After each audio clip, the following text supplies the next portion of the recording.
Las pesadas puertas de caoba de la habitación más vigilada de Chicago se abrieron. Pero no fue un jefe rival ni un sicario quien entró. Fue una niña de 7 años con un impermeable amarillo empapado. 50 hombres armados se quedaron helados mientras ella caminaba directamente hacia el despiadado jefe del sindicato del crimen Vittori. Deslizó una Polaroid arrugada y rota sobre la mesa y susurró: «Estoy buscando a mi papá». Lo que él vio en esa foto no solo le rompió el corazón, encendió una guerra. La sala de azufre no era un lugar al que simplemente se entraba. Estaba enterrada a 3 pisos bajo la lujosa extensión del Hotel Grand Continental en el centro de Chicago. Era una fortaleza disfrazada de un exclusivo salón VIP. Para llegar a las puertas dobles de caoba, una persona tenía que pasar 5 puntos de control de seguridad distintos. También debía pasar escáneres biométricos y ser cacheada por hombres que no conocían el significado de la palabra amable.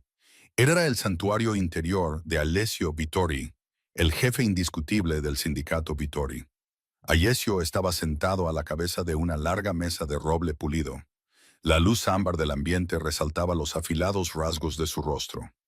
A sus 34 años, poseía una autoridad fría y escultural que exigía obediencia absoluta. No era un hombre que levantara la voz. No lo necesitaba. Un simple movimiento de sus ojos oscuros era suficiente para hacer que capos experimentados sudaran en sus trajes hechos a medida. Esta noche, el aire estaba cargado de tensión y del penetrante olor de los puros cubanos importados.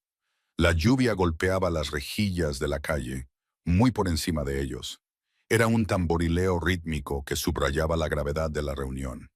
Frente a Alessio se sentaban los jefes de 3 familias menores. Sus rostros estaban pálidos y sus manos cuidadosamente cruzadas sobre la mesa. Estaban negociando límites territoriales. Una conversación que generalmente terminaba en un lucrativo apretón de manos o en un baño de sangre. El subjefe de Alessio, Matteo, permanecía perfectamente quieto junto a la pared. Era un centinela silencioso con la mano a centímetros de la funda, oculta bajo su chaqueta. «Los muelles nos pertenecen, Henderson», dijo Alessio. Su voz era un barítono bajo y grave que cortaba el sofocante silencio. «Si pasas tu carga por el lado este, pagas la tarifa del 20%. No hay negociación sobre este punto. Es un impuesto por respirar mi aire». Henderson tragó saliva con dificultad, tirando de su cuello. «Alessio, sé razonable. El 20% reduce nuestros márgenes al mínimo». Lo que sea que Henderson estuviera a punto de decir murió en su garganta. Las pesadas puertas de caoba al final de la sala no se abrieron de golpe con la fuerza de una redada del FBI. Tampoco fueron derribadas a patadas por asesinos rivales. Simplemente, el pesado pomo de latón hizo clic y giró con un chirrido lento y agónico. Cada hombre en la sala reaccionó instantáneamente. Las sillas rasparon violentamente contra el suelo de madera. El clac-clac metálico de 30 armas de fuego, personalizadas siendo amartilladas, resonó en las paredes insonorizadas. Mateo desenfundó su arma en un instante, poniéndose delante de Alessio para protegerlo. La tensión en la sala era un peso físico, a punto de estallar y desatar una lluvia de balas. Pero nadie disparó. De pie en el umbral, enmarcada por la tenue luz del pasillo, había una niña. No podía tener más de 7 años. Llevaba un impermeable amarillo brillante que goteaba formando un charco en la costosa alfombra persa. La capucha, demasiado grande, estaba echada hacia atrás, revelando un desorden de húmedos rizos rubio miel. Apretó una pequeña y gastada mochila de lona contra su pecho. Sus enormes e inteligentes ojos azules escanearon la habitación. Vio a los 50 hombres adultos apuntándole directamente con armas letales. No gritó, no lloró. Simplemente se quedó allí, temblando ligeramente por el frío húmedo de la tormenta de Chicago. «¡Alto el fuego!», ordenó Alessio. Las palabras fueron suaves, pero resonaron con autoridad absoluta. Lenta y dudosamente, los hombres bajaron sus armas, aunque sus dedos permanecieron curvados alrededor de los gatillos. Mateo se volvió hacia Alessio, su rostro una máscara de total desconcierto. «Jefe, ¿cómo demonios pasó una niña el perímetro?». Luca tiene a 20 hombres en los pisos superiores. Los ascensores están bloqueados. Alessio no respondió. Se levantó lentamente, apartando a Mateo con suavidad, y salió de detrás de la pesada mesa de roble. Caminó hacia la niña. El clic rítmico de sus zapatos de cuero era el único sonido en la cavernosa habitación. Los hombres se apartaron para él como el mar rojo. Se detuvo a unos metros de ella, elevándose sobre su pequeña figura. ¿Quién eres?, preguntó Alessio. Su voz, deliberadamente suave, carecía de su habitual filo letal. ¿Y cómo entraste aquí, pequeña? La niña lo miró, su mirada firme. No tomé el ascensor. Usé los viejos conductos de lavandería del callejón de servicio. La rejilla de metal estaba oxidada. Me colé y bajé por las tuberías. Mamá me dio un mapa. La sala permaneció en un silencio sepulcral. La pura audacia, la imposible realidad de que una niña de 7 años había burlado un sistema de seguridad multimillonario usando planos arquitectónicos de la era de la prohibición, dejó a los curtidos criminales sin palabras. «Tu mamá», repitió Alessio, sus ojos entrecerrándose imperceptiblemente. Una trampa, una distracción. Tenía enemigos que usarían a un niño sin pensarlo 2 veces. «¿Y quién es tu mamá? ¿Por qué te envió aquí abajo a buscarme?» La niña metió la mano en el bolsillo de su impermeable amarillo empapado. Al instante, media docena de hombres volvieron a levantar sus armas. Alessio levantó una mano, deteniéndolos. Sus pequeños y temblorosos dedos sacaron un trozo de papel cuadrado. Estaba meticulosamente envuelto en una bolsa de sándwich de plástico transparente para protegerlo de la lluvia. Desdobló con cuidado el plástico y extrajo una fotografía. Era una Polaroid, con los bordes deshilachados y los colores desvaídos por el tiempo y el manejo desesperado. Dio un paso adelante, cerrando la distancia entre ellos, y le tendió la fotografía al hombre más temido del Medio Oeste. «Estoy buscando a mi papá», susurró, su labio inferior temblando apenas una fracción. «Mamá me dijo que si los hombres malos venían, tenía que encontrar al hombre de esta foto. Dijo que era el único que podía salvarnos». Alessio bajó la vista hacia la pequeña y pálida mano que sostenía la fotografía. Sintió un extraño y frío cosquilleo en la nuca. Su mundo era de lógica, brutalidad y riesgos calculados. No había lugar para fantasmas. Sin embargo, mientras sus ojos se enfocaban en la imagen desvaída, el aliento se le escapó de los pulmones en una exhalación aguda y silenciosa. Le quitó la foto de los dedos. El papel estaba suave por el uso. Claramente había sido tocado y sostenido miles de veces. En la foto, un Alessio mucho más joven miraba a la cámara. Tenía quizás 26 años. Las duras líneas de su rostro se suavizaban con una sonrisa genuina y desprotegida. Una expresión que ningún hombre en esta sala le había visto jamás. Pero no fue su propio rostro lo que hizo que su sangre corriera como agua helada por sus venas. Fue la mujer que estaba a su lado, con los brazos fuertemente envueltos alrededor de su cintura, su rostro presionado contra su pecho. Melin. Melin Brooks, la mujer del cabello rubio miel y los brillantes e inteligentes ojos azules. La estudiante de enfermería a la que no le había importado que él fuera el hijo de un jefe de la mafia. La mujer que le había enseñado que había un mundo fuera del dinero sucio y las guerras territoriales.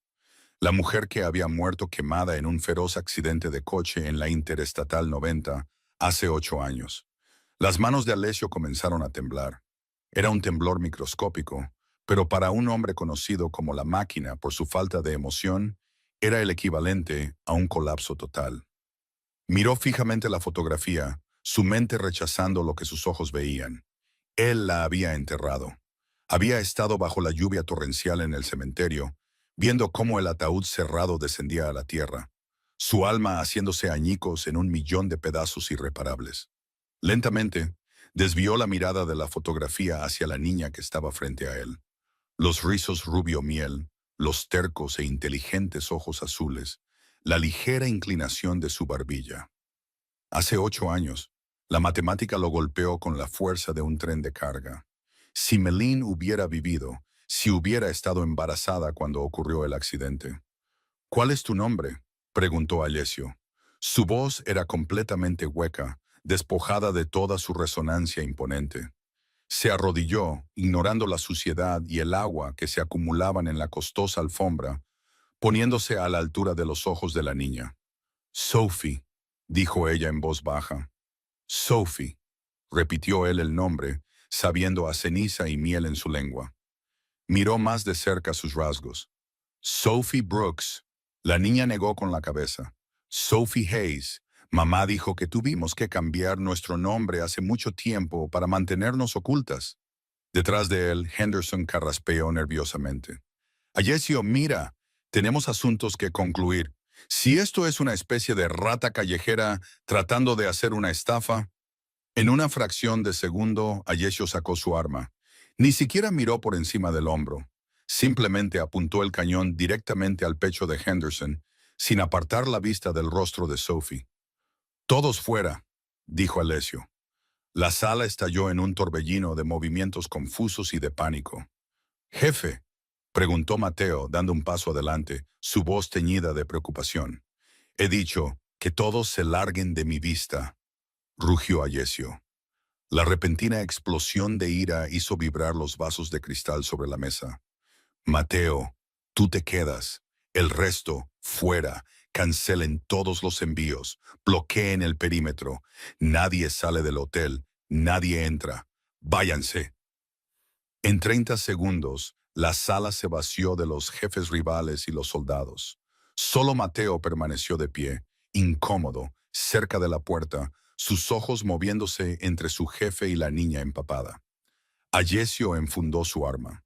Volvió a mirar la Polaroid, trazando la imagen del rostro sonriente de Melín con su pulgar. El dolor que había enterrado bajo años de violencia y poder volvió a subir por su garganta, ahogándolo. Pero por encima del dolor, había una repentina y aterradora comprensión. Si Melina estaba viva, ¿por qué se había escondido de él? ¿Por qué alguien había fingido su muerte? Y más importante aún, «Sophie», dijo Alessio, forzando su voz a mantenerse firme. Extendió la mano, dudando un segundo antes de apartar suavemente un rizo mojado de su frente. «Dijiste que tu mamá te dijo que me encontraras si venían los hombres malos. ¿Qué hombres malos? ¿Dónde está tu madre ahora mismo?» Las lágrimas finalmente brotaron en los brillantes ojos azules de Sophie, derramándose por sus mejillas y mezclándose con el agua de lluvia. Su valiente fachada se resquebrajó, revelando a la aterrorizada niña que había debajo. «No lo sé», sollozó, sus pequeños hombros agitándose. «Vinieron a nuestro apartamento esta noche. Rompieron la puerta. Mamá me empujó a la escalera de incendios y cerró la ventana con llave. Me dijo que corriera al gran hotel y encontrara a Ayesio. Me dijo que te diera la foto. Los oí gritar. Los oí hacerle daño, pero me dijo que no mirara atrás». Ayesio sintió una furia fría y asesina encenderse en su pecho. Era un fuego tan intenso que amenazaba con consumirlo por completo. «¿Viste a los hombres?», preguntó Mateo en voz baja, acercándose. «¿Tenían alguna marca, Sophie? ¿Algo en sus chaquetas? ¿Un parche? ¿Un tatuaje?» Sophie sorbió por la nariz, limpiándose con el dorso de su manga mojada. Cerró los ojos con fuerza, tratando de recordar. Uno de ellos, el que agarró a mamá, tenía un dibujo en el cuello. Una serpiente negra enrollada en un cuchillo brillante. Mateo inspiró bruscamente. Miró a Ayesio, todo el color desapareciendo de su rostro. Ayesio cerró los ojos. La serpiente negra y la daga. La insignia del sindicato Corsetti. No solo eran rivales, eran enemigos de sangre. Pero los Corsetti no operaban en Chicago. Tenían su base en Boston. No tenían ninguna razón para estar aquí y ninguna razón para atacar a una mujer cualquiera en un apartamento barato, a menos que supieran exactamente quién era ella. Ayesio no perdió ni un segundo más en la sala de azufre. Levantó a Sophie en sus brazos. Ella se encogió por un microsegundo, pero mientras él la sostenía firmemente contra su pecho, ella hundió la cara en su costoso traje de lana. Sus pequeños dedos se aferraron a sus solapas como a un salvavidas. Podía sentir su corazón martilleando como un pájaro atrapado contra el suyo. «Mateo, activa el ascensor seguro. Vamos al penthouse», ordenó Alessio, sus pasos largos y decididos. «Quiero el edificio bloqueado. Llama al doctor Evans, que esté esperando arriba. Se está congelando y necesita que la revisen. En ello, jefe, dijo Mateo, marcando ya en su teléfono encriptado mientras corría para activar el ascensor privado. El viaje hasta el piso 50 fue agónicamente silencioso. Ayesio miró la parte superior de la cabeza de Sophie. Mi hija. Las palabras resonaban en su mente, surrealistas y trascendentales. Tenía una hija. Había pasado 8 años convirtiéndose en un monstruo, creyendo que no tenía nada que perder, solo para descubrir que toda su vida era una mentira cuidadosamente construida. Cuando las puertas del ascensor se abrieron en el espacioso y minimalista penthouse, Alessio llevó a Sophie al enorme sofá de gamuza de la sala de estar. La dejó suavemente, agarrando inmediatamente una gruesa manta de cachemira y envolviéndola alrededor de sus hombros temblorosos. Todo va a estar bien, dijo, su voz sorprendentemente gentil. La miró a los ojos, viendo tanto de Meline en ellos. Voy a encontrar a tu madre, Sophie. Te lo prometo, nadie hiere lo que es mío. El doctor Evans llegó minutos después, acompañado por una frenética ama de llaves, que inmediatamente se puso a preparar un baño caliente y a buscar ropa seca para la niña. Mientras el doctor examinaba a Sophie en la habitación de invitados, Alessio se quedó junto a los ventanales que daban al horizonte de Chicago barrido por la lluvia. La ciudad de abajo era una cuadrícula de luces doradas, ignorante de la tormenta que se desataba dentro de él. Mateo entró en la habitación, con una tableta en la mano. Su rostro era sombrío. «Háblame», dijo Alessio, sin darse la vuelta. «Busqué el nombre de Meline Hayes», dijo Mateo en voz baja. «Jefe, coincide. Una mujer que corresponde a la descripción de Meline Brooks ha estado viviendo bajo ese alias en el lado sur durante los últimos 7 años. Trabaja como enfermera en el turno de noche en una clínica gratuita. Mantiene un perfil bajo, sin tarjetas de crédito, sin huella digital. Ha estado viviendo completamente fuera del sistema». «¿Y el apartamento?», preguntó Ayesio, su mandíbula apretándose tanto que le dolían los dientes. «Envié un equipo de asalto a la dirección que nos dio Sophie», respondió Mateo con pesadez. «Acaban de informar. La puerta fue arrancada de sus bisagras. Señales de lucha. Sangre en el suelo.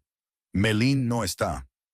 Los vecinos informaron haber visto una camioneta negra alejándose a toda velocidad, aproximadamente 1 hora antes de que Sophie apareciera aquí. Ayesio golpeó su puño contra el cristal reforzado de la ventana. El sonido resonó como un disparo en el silencioso penthouse. «8 años, Mateo», gruñó Ayesio, finalmente dándose la vuelta, sus ojos ardiendo con una luz peligrosa y desquiciada. «8 años la lloré. Vi su ataúd bajar a la tierra. Tuve el informe del forense en mis propias manos. Los registros dentales coincidían. ¿Cómo diablos está viva? ¿Y por qué se escondió de mí?». Mateo dudó, tocando la pantalla de su tableta. «Jefe, investigué los archivos antiguos del accidente, el informe policial, la firma del forense.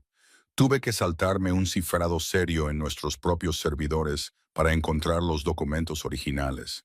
El fuego destruyó el cuerpo, haciendo imposible la identificación visual. Pero los registros dentales que confirmaron que era Meline fueron presentados por el doctor Horace Thorne». Ayesio frunció el ceño. El nombre le resultaba vagamente familiar. «Era un médico de la mafia», dijo Mateo en voz baja. «Trabajaba exclusivamente para tu padre, don Vincenzo». El silencio en la habitación se volvió sofocante. Ayesio miró a Mateo, las piezas del rompecabezas encajando en una imagen horrible y condenatoria. Hace 8 años, Ayesio era solo un capitán. Se había enamorado de Meline, una civil y una don nadie a los ojos de la familia Vittori. Su padre, don Vincenzo, le había exigido a Ayesio que la dejara. Insistía en que se casara con la hija de un jefe de Nueva York para fortalecer sus alianzas. Ayesio se había negado. Había planeado huir con Meline. 2 días antes de que se fueran, su coche fue sacado de la carretera y estalló en llamas. «Mi padre», susurró Ayesio, la traición sabiendo a bilis. «Mi padre orquestó el accidente. No la mató. La aterrorizó. La amenazó. La obligó a desaparecer. Falsificó los registros dentales con su médico y me hizo creer que estaba muerta para que yo diera un paso al frente y tomara mi lugar en el sindicato. Tiene sentido, jefe, dijo Mateo con cuidado. Si don Vincenzo sabía que estaba embarazada, no se arriesgaría a matar a su propio nieto. Pero no podía permitir que una mujer civil descarrilara tu ascenso a la cabeza de la familia. La forzó al exilio. Y ahora mi padre está muerto, dijo Ayesio, caminando de un lado a otro de la habitación como una pantera enjaulada.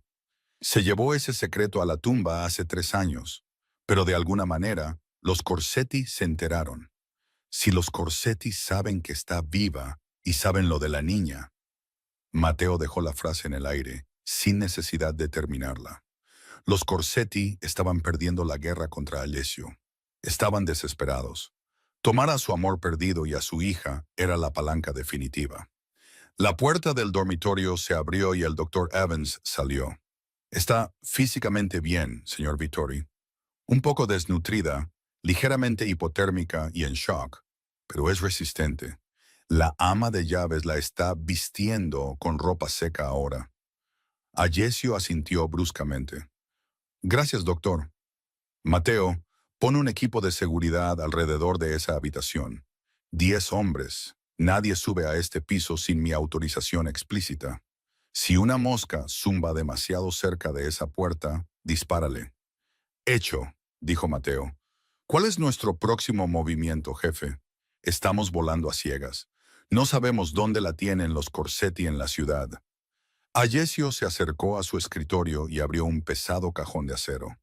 Sacó 2 pistolas 1911 grabadas a medida, revisando los cargadores con una precisión fría y aterradora.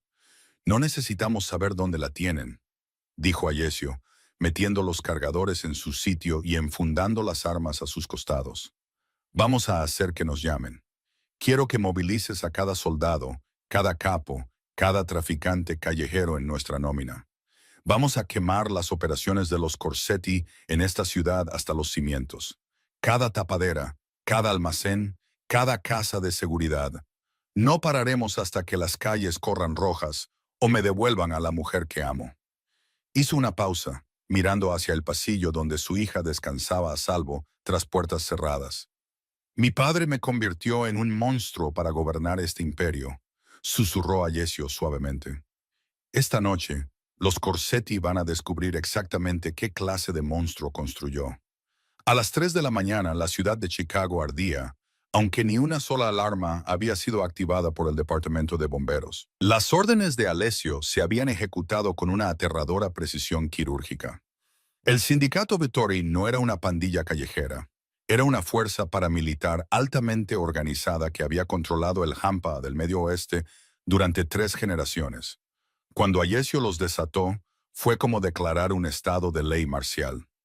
En el transcurso de 3 horas, un ataque relámpago coordinado desmanteló sistemáticamente los puntos de apoyo ocultos de la familia Corsetti en la ciudad. Una planta de envasado de carne en el distrito de Fulton Market, una conocida tapadera para el tráfico ilegal de armas de Boston, fue asaltada por 30 fuerzas armadas de los Vittori. El producto fue incautado y el edificio fue reducido a cenizas. Un concesionario de coches de lujo en el West Loop, utilizado para el lavado de dinero, vio cómo el bloque del motor de cada uno de sus vehículos era volado con cargas de termita.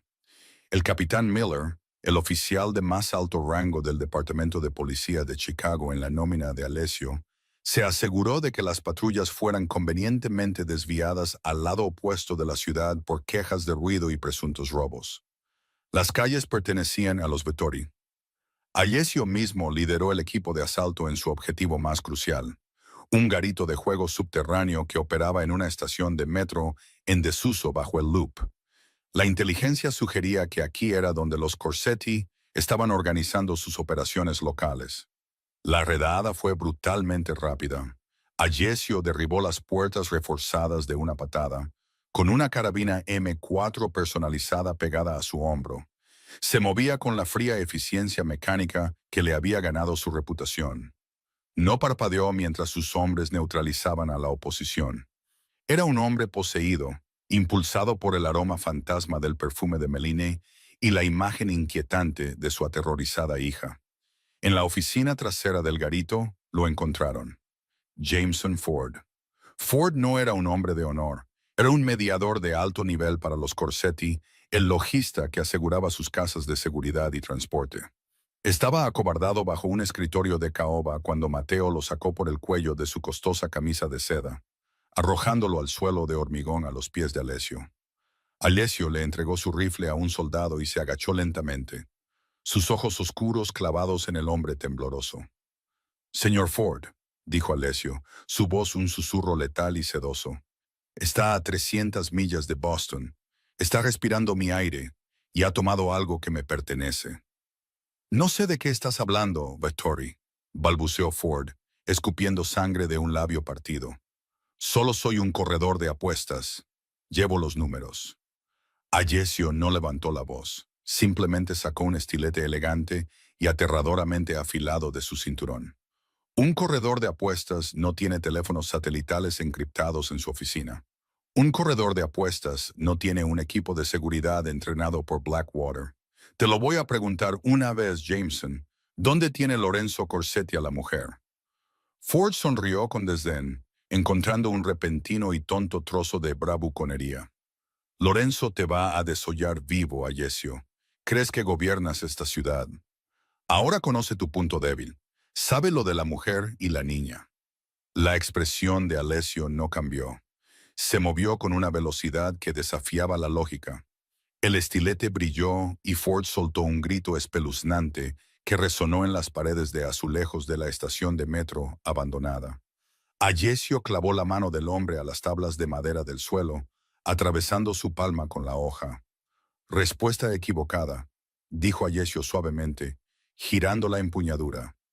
10 minutos después, Alessio salió del garito, limpiándose los nudillos con un trapo ensangrentado. Mateo lo flanqueaba, tecleando furiosamente en su tableta. «Gary, Indiana», dijo Mateo, su voz sombría. «Ford se rompió. Dijo que Lorenzo la tiene en la vieja acería de Bethlehem. Es un complejo enorme, óxido, maquinaria abandonada, 1000 lugares para que se esconda un francotirador. Es una fortaleza, jefe». «Reúne a los hombres», ordenó Alessio, mirando la gélida lluvia de Chicago. «Salimos en 20 minutos». Antes de dirigirse al convoy, Alessio regresó al penthouse del Grand Continental.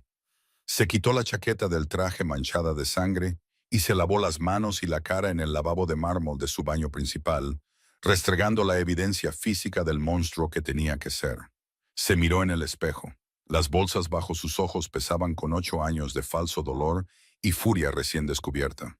Entró suavemente en el dormitorio de invitados. Las luces estaban atenuadas. Sophie dormía en la enorme cama tamaño king, empequeñecida por las almohadas, aferrada a un oso de peluche que la ama de llaves había conseguido. El doctor Evans estaba sentado en una silla en la esquina, leyendo una revista médica. Alessio se acercó a la cama en silencio. Se quedó allí mucho tiempo, solo viendo respirar a su hija. El constante subir y bajar de su pequeño pecho era un milagro que aún no podía comprender del todo. Se parecía tanto a Meline que le dolía físicamente. Sophie se movió, sus párpados se abrieron y sus ojos azules se clavaron en los de él. A pesar del trauma de la noche, una pequeña sonrisa somnolienta tocó sus labios. «¿Encontraste a mi mamá?», susurró. Alessio se sentó en el borde de la cama, extendiendo la mano para acariciar suavemente su cabello rubio miel. «Sé exactamente dónde está Sophie. Voy a buscarla ahora mismo». Sophie metió la mano debajo de la almohada. Su pequeña mano emergió, sosteniendo un anillo de plástico amarillo barato, del tipo que se obtiene de una máquina de chicles de 25 centavos. Lo presionó en la enorme y callosa palma de Alessio. «Mamá me dio esto cuando tenía 5 años», dijo Sophie, su voz seria. «Dijo que es mágico. Mantiene a los monstruos alejados. Tómalo para que los hombres malos no puedan hacerte daño». Alessio sintió que se le formaba un nudo apretado y ardiente en la garganta. Este despiadado jefe de la mafia, un hombre que acababa de desmantelar un imperio y torturado a un hombre sin pestañear, sintió que las lágrimas le picaban en los ojos. Cerró el puño alrededor del anillo de plástico barato como si fuera el diamante Hope. Gracias, pequeña, susurró Alessio, besándole la frente. La traeré de vuelta. Lo juro por mi vida. Cuando Alessio salió del dormitorio, su teléfono encriptado vibró en su bolsillo. Era un número internacional desconocido. Respondió poniéndose el teléfono en la oreja. Alessio. Una voz rasposa y aristocrática ronroneó a través del receptor. Veo que has estado ocupado esta noche. Estás haciendo un buen desastre con mis inversiones en la ciudad. Lorenzo Corsetti, respondió Alessio, su voz cayendo a un frío mortal. Eres un hombre muerto caminando. Ahora, no seamos incivilizados, se rió Lorenzo, el sonido raspando los nervios de Alessio como papel de lija. Ambos sabemos por qué estoy aquí. Durante 8 años, pensaste que el amor de tu vida era un montón de cenizas en la Interestatal 90. Trágico, de verdad. Tu padre, Vincenzo, era un viejo bastardo despiadado. Tengo que respetar sus métodos.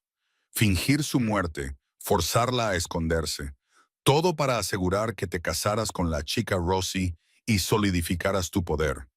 Una obra maestra de manipulación. ¿Cómo la encontraste?, exigió Alessio, caminando por el salón del penthouse.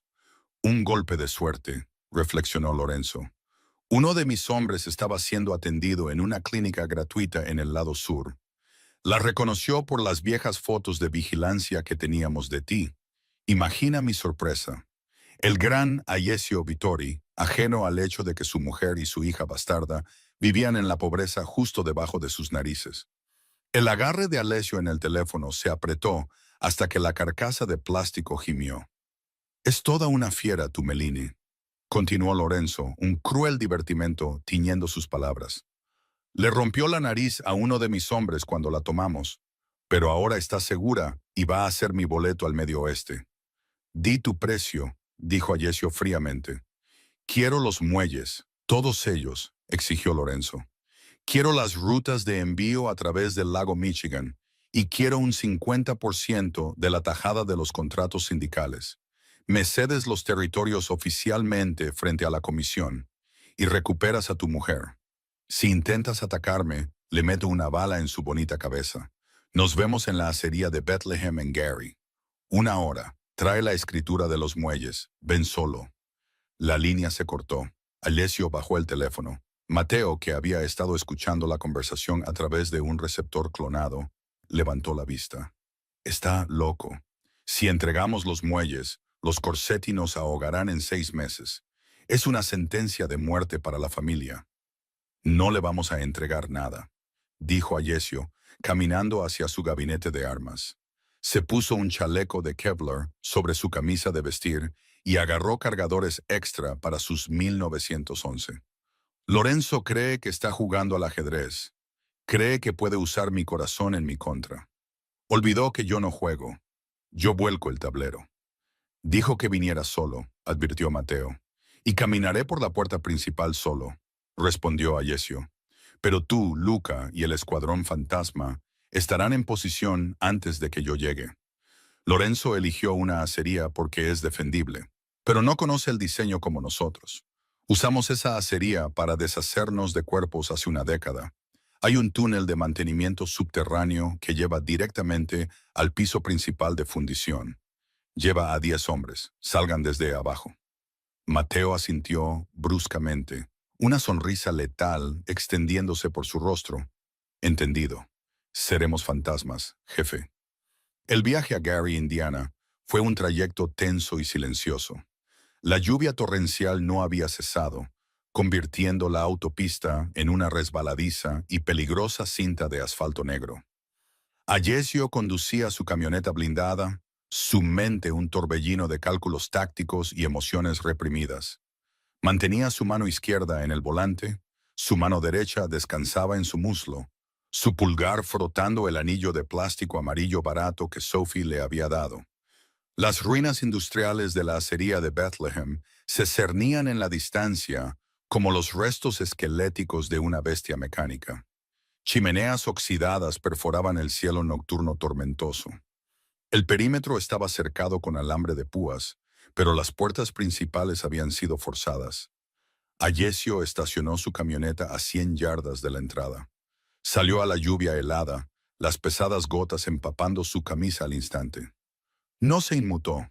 Comenzó la larga caminata hacia la boca abierta del almacén principal, sus botas crujiendo contra la grava y los vidrios rotos.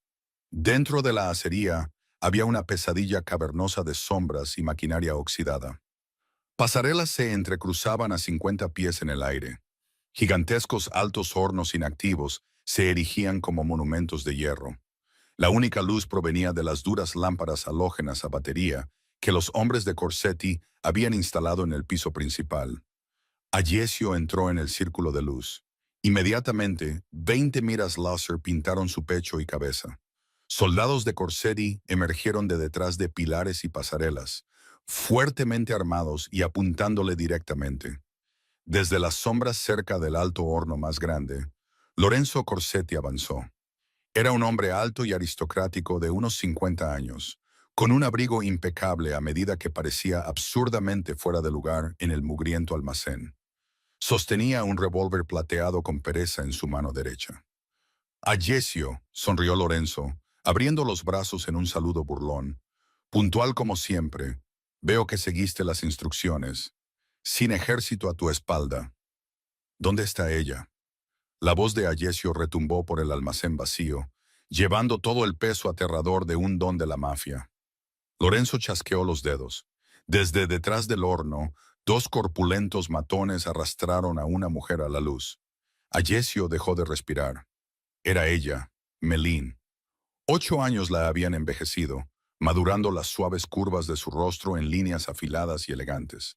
Su cabello rubio miel estaba enredado y húmedo.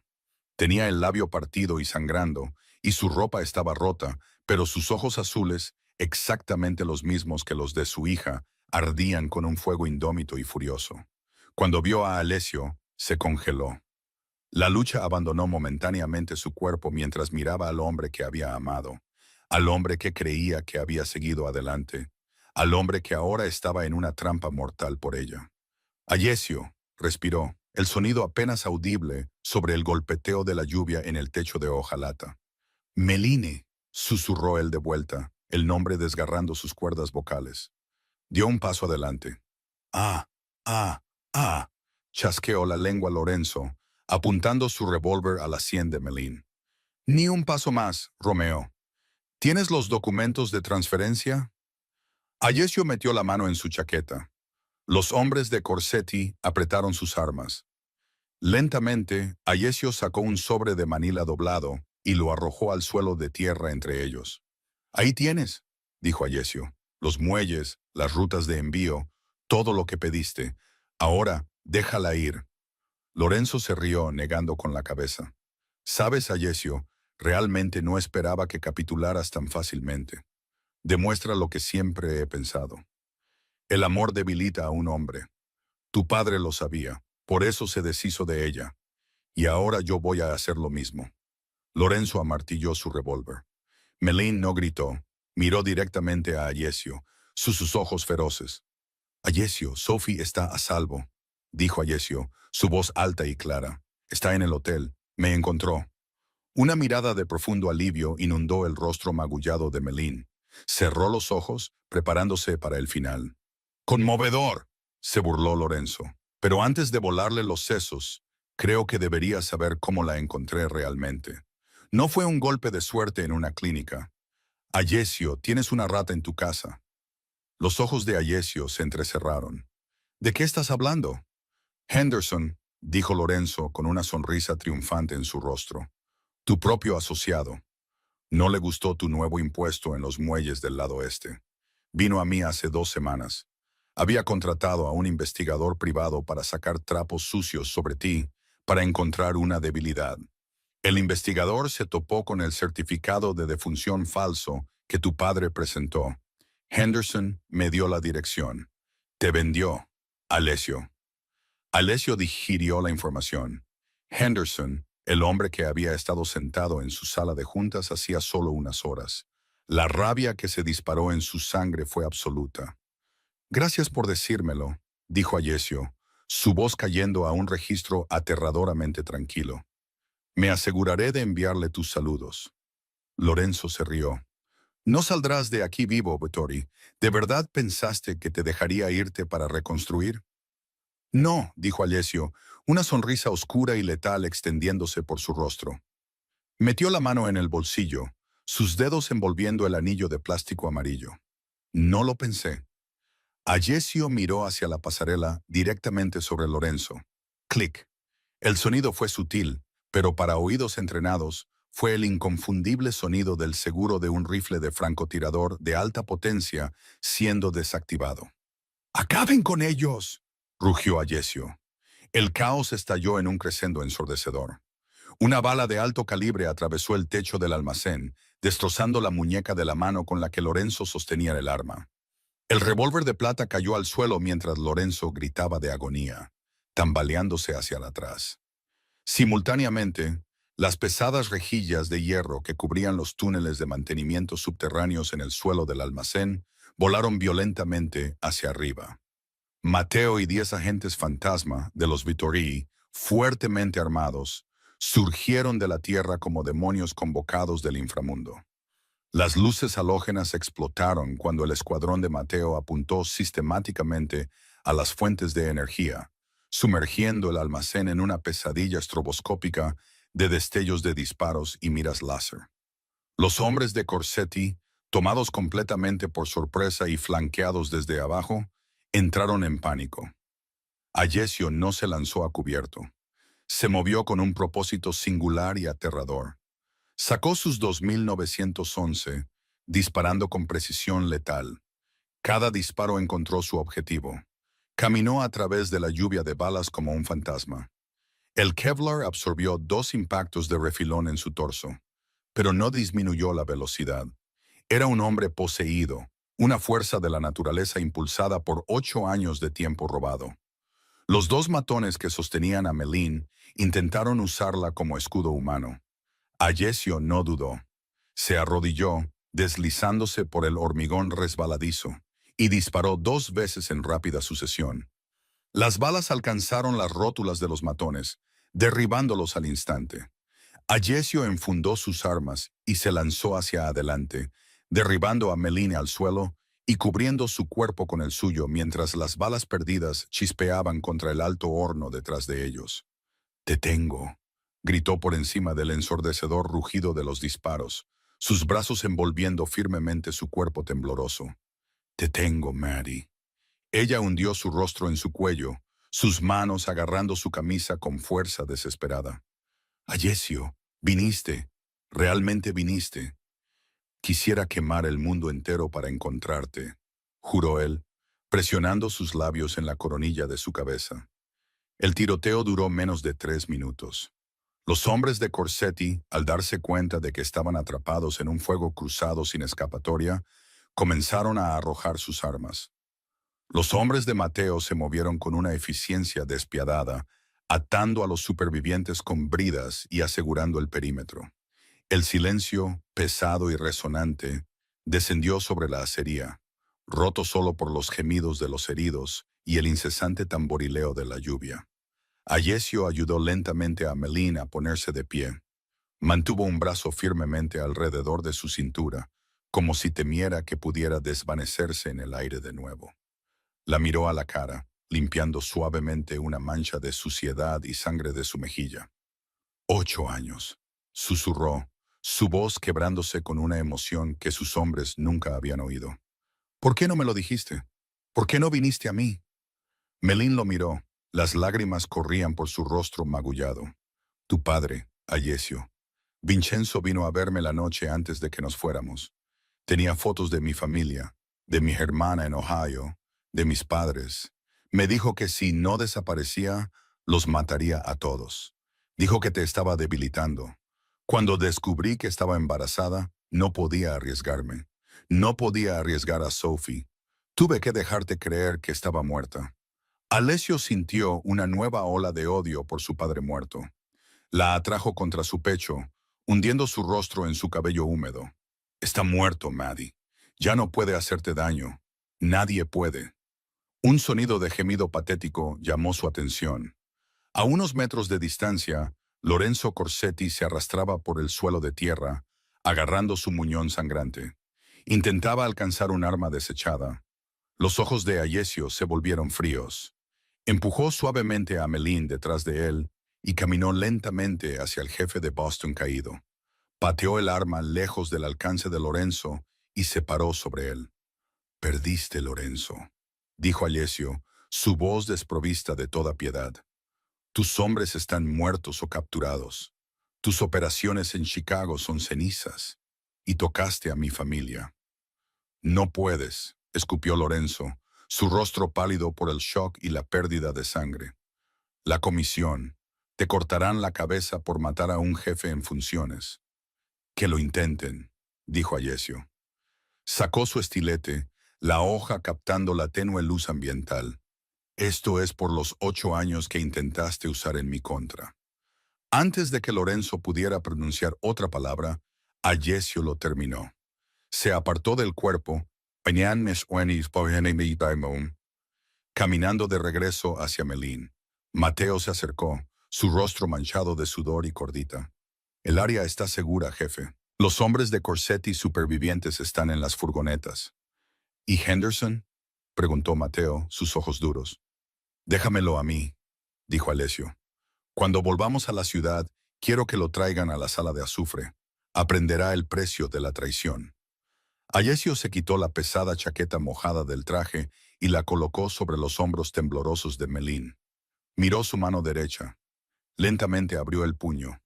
El anillo de plástico amarillo barato seguía allí, intacto. Se lo mostró a Melín. Un sollozo ahogado escapó de sus labios y se cubrió la boca con la mano. «Te lo dio ella.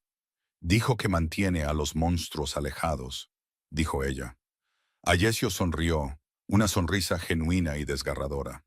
«Es una niña muy valiente, igual que su madre». Se deslizó el anillo de plástico en el dedo meñique. Era absurdamente pequeño, un contraste ridículo contra sus manos callosas y manchadas de sangre, pero lo llevaba como la corona de un rey. Envolvió su brazo alrededor de Meline, atrayéndola a su lado. «Vamos a casa, Maddie. Nuestra hija nos está esperando». Mientras salían de la oxidada acería y se adentraban en la gélida lluvia de Chicago, la tormenta ya no parecía tan fría. El Imperio Vittori se había construido sobre sangre, miedo y secretos. Pero mientras Ayesio sostenía a la mujer que amaba, supo que la verdadera fuerza de su dinastía no se mediría en territorio o recuento de cuerpos. Se mediría por lo que un padre estaría dispuesto a hacer para proteger a su familia. El ascensor privado del Hotel Grand Continental ascendió en una subida suave y sin aliento, dejando muy abajo las calles empapadas de sangre de Chicago. Dentro de la cabina de acero y cristal, Alessio mantenía a Melín pegada a su costado. Estaba envuelta en su chaqueta demasiado grande, agotada y maltratada, pero se negaba a apoyarse completamente en él. Sus ojos estaban fijos hacia arriba, viendo los números de los pisos subir hacia el penthouse. Cuando las puertas sonaron y se abrieron en el piso 50, la pesada presencia de los guardias armados de Bathory no hizo nada para detenerla. Melín prácticamente voló fuera del ascensor. «¡Mamá!», el grito resonó desde el pasillo del dormitorio de invitados. Sophie, vistiendo una camiseta demasiado grande que pertenecía a la ama de llaves, vino corriendo descalza por el suelo de madera. Melín cayó de rodillas, sin importarle sus costillas magulladas o el puro agotamiento que tiraba de sus huesos. Atrapó a la niña en sus brazos, hundiendo su rostro en los rizos rubio miel de Sophie. El sonido de sus sollozos entrelazados rompió el estoico silencio del penthouse. Era un sonido crudo y primal de alivio absoluto. Ayesio se quedó a unos metros de distancia, observándolos. El despiadado don del Medio Oeste, el hombre que acababa de orquestar la caída de un imperio rival y matado a un jefe en funciones, se encontró paralizado. Era un intruso en este espacio sagrado de amor maternal. Un fantasma entrando en una vida que debería haber estado viviendo durante los últimos 7 años. Entonces Sophie se apartó del hombro de su madre. Levantó la vista, sus brillantes ojos azules encontrando a Alessio en la puerta. Extendió su pequeña mano, sus dedos curvándose en un gesto de llamada. Alessio se movió lentamente, arrodillándose junto a Meline. Dudó, inseguro de su lugar, pero Meline extendió la mano y agarró la suya, atrayéndolo al abrazo. Mientras sus brazos envolvían tanto a la mujer que había llorado como a la hija que nunca conoció, la pieza final del alma fracturada de Alessio encajó firmemente en su lugar. Hundió su rostro en el cuello de Meline, respirando el aroma de la lluvia, el humo y su piel. «Están a salvo», susurró Alessio ferozmente, su voz vibrando con un voto. «Ambas por el resto de sus vidas». El doctor Evans rápidamente llevó a Meline a la suite médica para atender sus cortes y costillas magulladas. Alessio se quedó solo el tiempo suficiente para asegurarse de que Sophie estuviera cómodamente arropada de nuevo en la cama, sosteniendo la mano de su madre. Cuando salió del dormitorio, su comportamiento cambió instantáneamente. El tierno padre desapareció. El depredador alfa regresó. Mateo lo esperaba en la sala de estar, sosteniendo una gruesa carpeta de Manila. «Henderson está abajo en la sala de azufre», informó Mateo, su tono plano y mortal. «Pero jefe, mientras estabas en la acería, mi equipo técnico destrozó las cajas fuertes privadas de Henderson. Buscábamos lazos financieros con Corsetti, pero encontramos algo más, algo de hace 8 años». Mateo le entregó la carpeta a Alessio. Alessio la abrió. Dentro había extractos bancarios descoloridos y una carta de confesión escrita para un interruptor de hombre muerto. Mientras Alessio leía los documentos, la temperatura en la habitación pareció desplomarse. «No fue solo una traición reciente», dijo Alessio, su voz aterradoramente tranquila. «No», respondió Mateo suavemente. «Henderson era un recaudador para tu padre en ese entonces.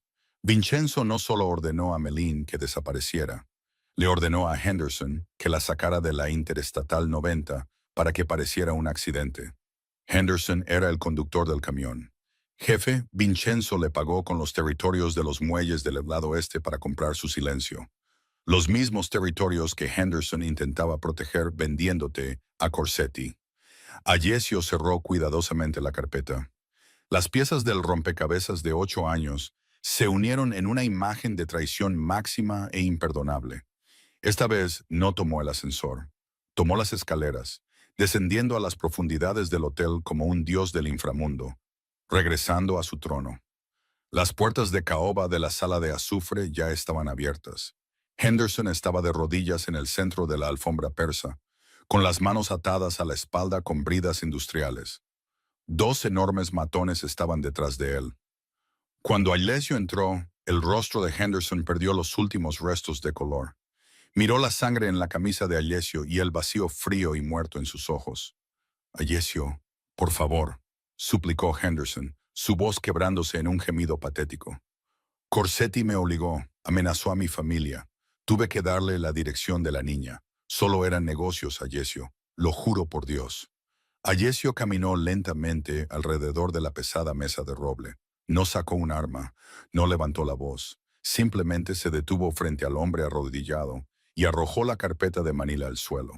Se deslizó abierta, revelando las transferencias bancarias de don Vincenzo de hace 8 años.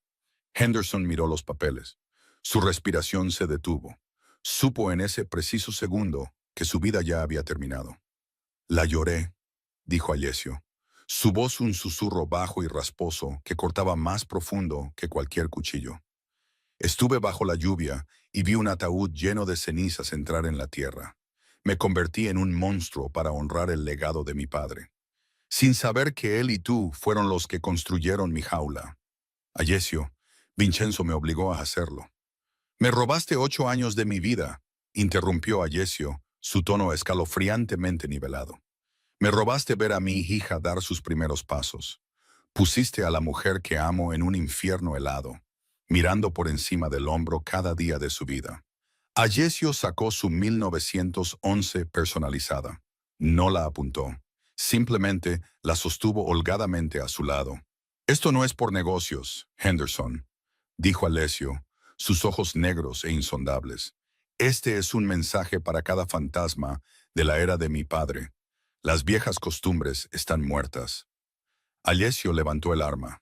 El disparo suprimido no fue más que una tos seca en la habitación insonorizada. Henderson se desplomó sobre la alfombra, sin vida antes de tocar el suelo. «Límpienlo», ordenó Alessio a los matones, enfundando su arma sin una segunda mirada, «y quemen la alfombra». Cuando Alessio regresó al penthouse, la tormenta exterior finalmente había amainado. Los primeros rayos del sol de la mañana atravesaban las densas nubes de Chicago, proyectando un cálido resplandor dorado sobre el horizonte. Caminó en silencio de regreso al dormitorio principal.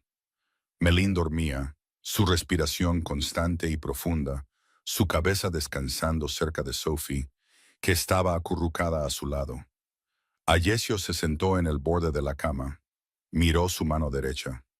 El anillo de plástico amarillo barato todavía estaba seguro en su dedo meñique. Había sobrevivido a los disparos, la sangre y el ajuste de cuentas. Había mantenido a los monstruos alejados, tal como Sophie prometió. Extendió la mano suavemente, apartando un rizo rubio miel de la mejilla de su hija, antes de inclinarse para presionar un suave beso en la frente de Melín. Ya no era solo el jefe del sindicato Vittori, era un padre, y que el cielo ayudara al hombre que alguna vez intentara cruzarse con su familia de nuevo. Y esa es la increíble historia de Alessio, Melín y la pequeña Sophie. Lo que comenzó como una súplica desesperada de una valiente niña de 7 años, se convirtió en una feroz batalla por el amor, la redención y la familia. Esto demuestra que algunos lazos pueden sobrevivir incluso a los secretos más oscuros y a los años más largos. Si te ha gustado este intenso drama de romance y mafia y quieres escuchar más historias emocionantes, pulsa el botón de me gusta ahora mismo. No olvides compartir este video con tus amigos, a los que les encantan los giros inesperados en la trama, y suscríbete al canal para más historias increíbles. Deja un comentario abajo. ¿Qué habrías hecho tú si fueras Alessio? Nos vemos en el próximo.